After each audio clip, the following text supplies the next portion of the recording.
আসসালামু আলাইকুম। আজকে আমরা ইংলিশ 5টা ওয়ার্ড নিয়ে আলোচনা করব। যেই 5টা ওয়ার্ডের আমরা ইউজ দেখি সব জায়গায়। আমরা সবসময় কথা বলতে এগুলো ইউজ করি। তো যখন আমরা এটার উচ্চারণ করি এগুলার, তখন আমরা ভুলভাবে উচ্চারণ করি। আমরা এগুলার যে প্রোনাউন্সিয়েশনটা এটা মিস্টেকলি আমরা ভুল করি। যে দেখি যে ফার্স্ট অফ অল যেটা দেখতেছি আমরা এখানে কি লেখা বেসিকলি। তো এটা দেখি অনেক সেলিব্রিটিরাও এটা ভুলভাবে বলে যে বেসিক্যালি। তো এটা অ্যাকচুয়ালি বেসিক্যালি হবে না, এটা হবে বেসিকলি। তো এখানে হবে এই যে এ যেটা আছে এটা হবে এই। নর্মালি ইংলিশরা এ না বলে, এটাকে বলে এই। ও যেটা আছে এটাকে বলে ও। তো এরকম ভাবে এখানে বে না হয়ে হবে বেই। তারপর এখানে এটা উজ্জ্ব থাকবে, বেসিকলি হবে।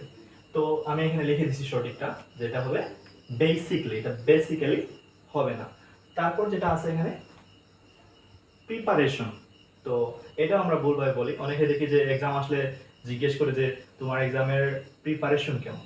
তো এটা প্রিপারেশনটা হচ্ছে কি ভুল, এটা হবে প্রিপারেশন। প্রিপারেশনটা এখানে ভুল।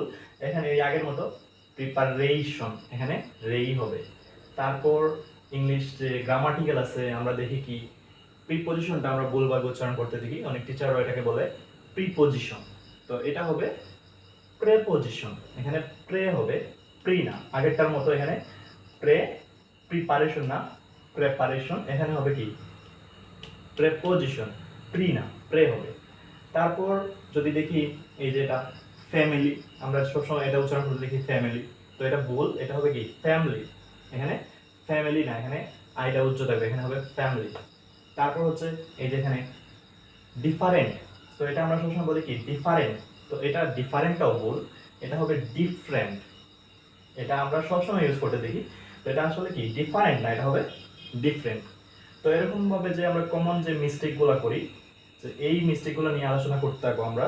তো আমাদের সাথে থাকবেন পরবর্তী আলোচনায়, পরবর্তী ভিডিওতে আরও এরকম ভাবে কি ভুল যেগুলো আছে এগুলো নিয়ে আসবো। আমরা ভুলভাবে যেগুলো উচ্চারণ করি এগুলো নিয়ে আলোচনা করব। তার জন্য আমাদের কি সাথেই থাকেন, আশা করি আমাদের কি উপকারে আসবে।